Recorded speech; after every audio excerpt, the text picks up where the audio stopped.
ኢትዮጵያ ቡና የሊጉን ዋንጫ ያሳካበት ጊዜ ነው። ወጣቶች ናቸው። እረፍት የለሽ እንቅስቃሴ ነው በሁለቱም ቡድኖች በኩል። ሚስ ኮሚኒኬሽን በዚህ ሰዓት ጎል ፍጹም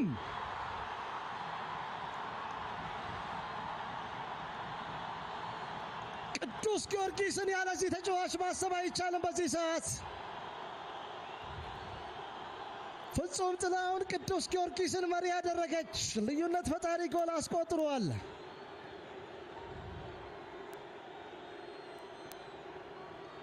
አራተኛ ተከታታይ ጨዋታ አራተኛ ጎል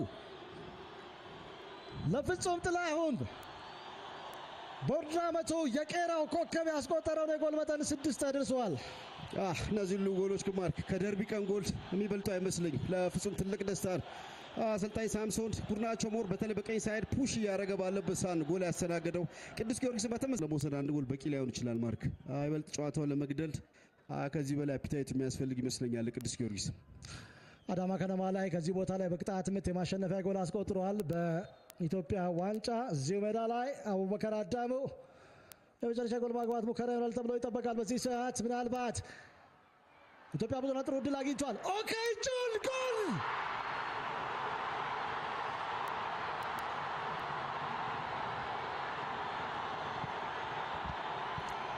ለልጅ ልጆቹ የሚናገረው ታሪክ ነው። የመጀመሪያ ጎሉ በሸገር ደርቢ ላይ ተመዝግቧል። ኦኬ የመጀመሪያ አጋማሽ 0-0 አለቀ። 1-0 በቅዱስ ጊዮርጊስ የበላይነት ተጠናቀቀ ሲባል ኦኬ ጁል እርጋታው እጅግ በጣም አስገራሚ ነበረ። ሌላ የተለየ ስሜት ምን አይነት ግሩም የሆነ ሰዓት ላይ ኢትዮጵያ ቡና ያቻነቷን ጎል ያስቆጠረው ፍጹም ካልተጠበቀ ጎል ምንጭ ነው የተቆጠረ የኳስ ማርክ ኦካይ ጁል ቅዱስ ጊዮርጊስ ከጌም ማኔጅመንት ጋር በቅዱስ ጊዮርጊስ በኢትዮጵያ ቡና 4-1 ቢጫ ካርዶችን ተመልክተዋል። ደብሮም ሁለተኛው 45 ደቂቃ ሁለቱም በእኩል ደረጃ የሚደገፉ ቡድኖች ናቸው።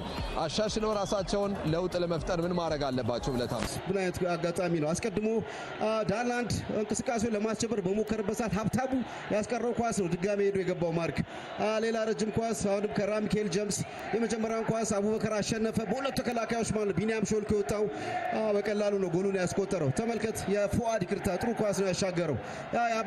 የአቡበከር አስተዋጽኦ ግን ሳይነገር ማለፍ የለበትም። ማርክ ጥሩ ኳስ ነው የመጀመሪያ የጨረፈለት ቢኒያም በሚገርም ሁኔታ የመጀመሪያ ንክኪው ግሩም ነው።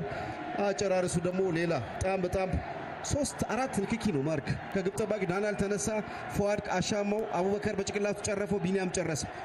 ኢትዮጵያ ቡና ቀጥተኛ ጨዋታን ስኬት የሚያሳይ ጎል የተመለከተ አማካይ ስፍራ ተጫዋች እና አጋጣሚ ኢትዮጵያ ቡና ሊጠቀም ይችላል። ትኩረትን ይዞ ዲቫይን ጥሩ አቅርቦት ምናልባት በዚህ ሰዓት ጎል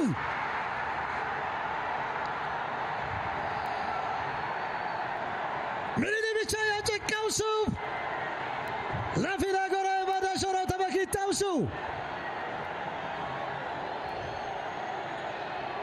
ስድስተኛ የሊግ ጎል ለቀድሞ የወላይታ ዲቻ ተጫዋች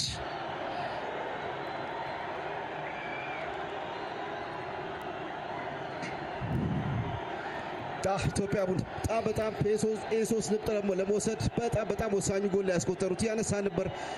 ክፍተቶች አሉ። ለአሰልጣኝ ፋሲል አቻነት ጎል ከማስቆጠር ይልቅ ሌላ ተጨማሪ ጎል እንዳያስተናግዱ ይበልጥ ክፍተቶችን መዝጋት ፎከሳቸውን ወደ ጨዋታው መለስ አለባቸው። ኢትዮጵያ ቡና ደጋለ ሌላ ሶስተኛ ጎል አስቆጥሯል። ለቅዱስ ጊዮርጊስ ከዚህ በኋላ ለመነሳት በጣም ፈታኝ ሊሆን ይችላል። የመጀመሪያው ዙር የ1-0 ሽንፈትን በሚገባ